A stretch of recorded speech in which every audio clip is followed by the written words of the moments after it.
under emergency. Okay, started. Okay. Now we are studying the instruments of monetary policy.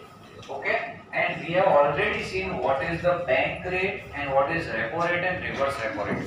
Today we are going to understand the next 3 points or instruments of monetary policy which will help in understanding the control of supply of money. Now, third point is stabilization under emergency situation. So, whenever there is a situation where banks are facing acute shortage of cash, right? They are facing shortage of cash due to certain reasons. Then, during those times, commercial banks can withdraw money or take a loan from the Reserve Bank by pledging government approved securities with the RBI. Right? You have heard of Yes Bank, Rana Kapoor was arrested, PNB, Nirav Modi scam. Right? So આવી જ્યારે situations આવે છે, સપોઝિંગલી I am giving an example. તો ત્યારે suddenly લોકોને એવું થઈ જાય છે જ્યારે રાણા કપૂર was arrested, he is the promoter of Yes Bank. At that time everyone thought that this bank is going to be closed, so we should quickly withdraw all the money that we have deposited in our bank. બરાબર છે, તો લોકો ATMs પર જઈને cash withdraw કરવા માંડ્યા. બીજા દિવસે the news was broken late at night, approximately 9 or 10 o'clock. તો એ ટાઈમે લોકો ATM માં જઈને મની withdraw કરવા માંડ્યા હતા. Next day જેવી banks ની અલગ અલગ branches open થઈ, people started withdrawing money in different ways or transferring their money to some other account. તો આવા ટાઈમે પ્રોબ્લેમ શું થશે? બેંક પાસે જેટલી ડિપોઝિટ હતી લોકોએ વિથડ્રો કરી લીધી, but bank has to have some funds to give them as a loan. ખાલી ડિપોઝિટ્સ લેવાનું કામ નથી બેંકનું, એને સર્ક્યુલેટ કરવાનું છે, લોન્સ આપવાની છે. otherwise how are they going to earn money, right? So for that purpose they can mortgage their government approved securities with the RBI, and RBI is going to give them money for a particular period of time. જ્યારે પણ તમારે ઓછા દિવસ માટે મનીની requirement છે, તો you can collect money from some other bank, call money, right? But જ્યારે 1 month 2 month વધારે ટાઈમ પીરિયડ માટે તમારે મનીની રિક્વાયરમેન્ટ છે, then you should go to the RBI in such a situation. તો જ્યારે પણ ઇમરજન્સીની સિચ્યુએશન આવે, કોઈ પણ રીઝનના કારણે બેંક પાસે કેશ નથી, it can go to the RBI and withdraw some amount of cash in the form of loans. Next is cash reserve ratio, CRR. We have already seen a basic of what CRR can do. So now additional information about CRR is given. Since 1962, the CRR, cash reserve ratio, ranges between 3% and 15%. So 3% થી ઓછો ક્યારે કરવામાં નથી આવેલો, 15% થી વધારે કરવામાં આવેલો નથી. તો CRR શું કરે છે? જેટલું પણ કેશ, જેટલી પણ તમારી પાસે ડિમાન્ડ ડિપોઝિટ અને ટાઈમ ડિપોઝિટ છે. Now what are demand deposit? કે પબ્લિક જ્યારે ડિમાન્ડ કરી શકે છે ફ્રીક્વન્ટલી બેંક પાસે જઈને, તમારું સેવિંગ્સ અકાઉન્ટ છે, so you can withdraw the money put in your savings account anytime when you want, when you wish to withdraw money. So those type of deposits are called demand deposit. Public ગમે ત્યારે demand કરી શકે છે. અને time deposit મતલબ કોઈ particular time સુધી એ વસ્તુ લોક થઈ જાય છે. ફિક્સ ડિપોઝિટ જે તમારી છે 1 year 2 year 5 years માટે પૈસા તમારા લોક થઈ જાય છે. So therefore fixed deposits are also called time deposits. કેમ કે એક ટાઈમ પીરિયડ માટે તમારું મની લોક થઈ ગયું છે. તો time deposit and demand deposit. તો there is a rule કે જનરલી સેવિંગ્સ અકાઉન્ટમાં લોકો વધારે વિથડ્રો કરવા આવશે કે ફિક્સ ડિપોઝિટમાંથી? સેવિંગ્સ અકાઉન્ટમાંથી. ફિક્સ ડિપોઝિટ તો લોકો રેરલી બ્રેક કરીને વિથડ્રો કરશે મની. તો ડિમાન્ડ ડિપોઝિટ જેટલી પણ બેંક પાસે ભેગી થયેલી છે એના અપ્રોક્સિમેટલી 5% જેટલા તો બેંક પાસે હોવા જ જોઈએ. જ્યારે ફિક્સ ડિપોઝિટ રેરલી લોકો બ્રેક કરવા આવશે, તો એના 2% તમારી પાસે હોય તો ચાલે. And on an average the cash reserve ratio ranges between 3% to 15%, અને RBI નક્કી કરશે તમારે કેટલું કેશ રાખવાનું છે, બરાબર છે. જનરલી ડિમાન્ડ ડિપોઝિટના વધારે પર્સન્ટેજ હોય છે કારણ કે સેવિંગ્સ એકાઉન્ટમાંથી લોકો ફ્રીક્વન્ટલી મની વિથડ્રો કરે છે. Therefore, now apart from this, what additional information is given? It is used as an instrument to control inflation. આપણે જોયું હતું, the formula was amount of deposit multiplied by 1 upon CRR.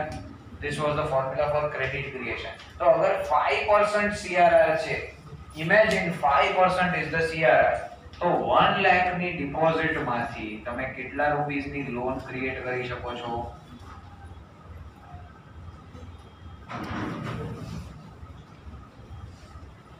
20 lakh rupees. 1 લાખની deposit ઉપરથી તમે 20 lakh રૂપીસની loan create કરી શકો છો using this formula. તો અગર ગવર્નમેન્ટને એવું લાગે છે કે મની સપ્લાય બહુ વધારે છે માર્કેટમાં, then what should we do? We should increase the CRR. તો અહીંયા નીચે જેટલું પણ ડિનોમિનેટરમાં નંબર વધશે એટલું આ અમાઉન્ટ ડિક્રીઝ થતો જશે. So indirectly money supply will be controlled by doing so. અને અગર એમને એવું લાગે છે કે અત્યારે ડિફ્લેશન નો પીરિયડ છે, people are not earning more, people are not spending more, then in order to increase the money supply, government is going to reduce this rate, which is CRR rate, cash reserve ratio. Okay, and now we talk about the next point, which is statutory liquidity ratio. This is interesting. Statutory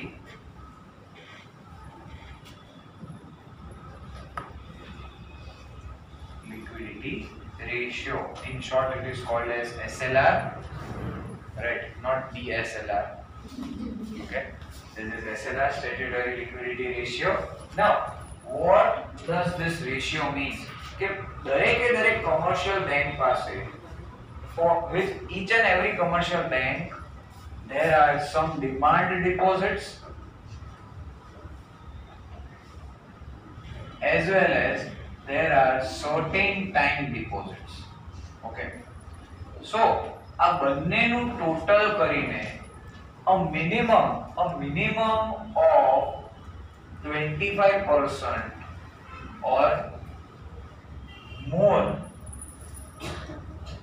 અગર demand deposit અને time deposit થઈને total suppose 1 crore થાય છે કોઈ પણ bank પાસે, તો એનું 25% એટલે 25 lakhs minimum the bank should hold in the form of cash, in the form of gold, or in the form of unencumbered securities. Now what is unencumbered? Given in your textbook, first paragraph, last line. Unencumbered means free of debt, free of any kind of burden, not carrying any kind of burden on the securities. એવી securities જેના ઉપર કોઈ પ્રીપેમેન્ટ બાકી નથી, કોઈ interest pay કરવાનું બાકી નથી, which are free of debt. તો એવી securities ના ફોર્મમાં યા તો કેશ યા તો ગોલ્ડ ના ફોર્મમાં તમારી પાસે 25% મની હોવું જોઈએ. તો 1 કરોડ ટોટલ ડિપોઝિટ છે તમારી પાસે, તો એના 25% એટલે 25 lakhs તો બેંકે પોતાની પાસે જ રાખવા પડે છે. It can lend the remaining 75 lakhs. Actually not 75 lakhs also. એના ઉપર પણ CRR અપ્લાય થાય છે, એટલે CRR પણ હોલ્ડ કરવાનું કેશના ફોર્મમાં. એના સિવાય ડિમાન્ડ અને ટાઈમ ડિપોઝિટનું 25% હોલ્ડ કરવાનું in the form of cash, gold or government securities. અને મેજોરિટી ટાઈમ CRR તો તમારી પાસે છે એટલે કેશ તો ઓલરેડી તમારી પાસે છે, but now you are going to invest this 25% into gold or into government securities. બરાબર છે? તો આ બેનિફિટ શું થાય છે આ SLR નો કે ક્રેડિટ ક્રિએશન ઓછું થઈ જાય છે comparatively.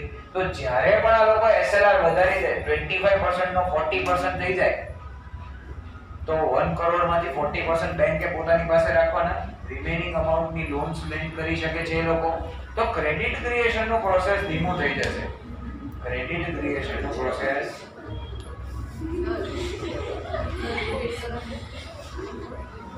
now 1 crore rupees suppose deposit છે, બરાબર છે?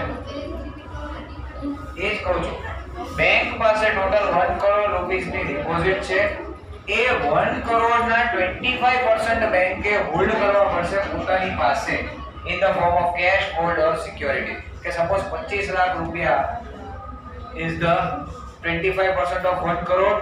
So 25 lakh rupees નું યા તો કેશ હોવું જોઈએ યા તો એટલા રૂપીસ નું ગોલ્ડ या तो गवर्नमेंट सिक्योरिटीज या तो a mix of all these. You can have 10 lakh cash, 10 lakh gold and 5 lakh worth securities with you.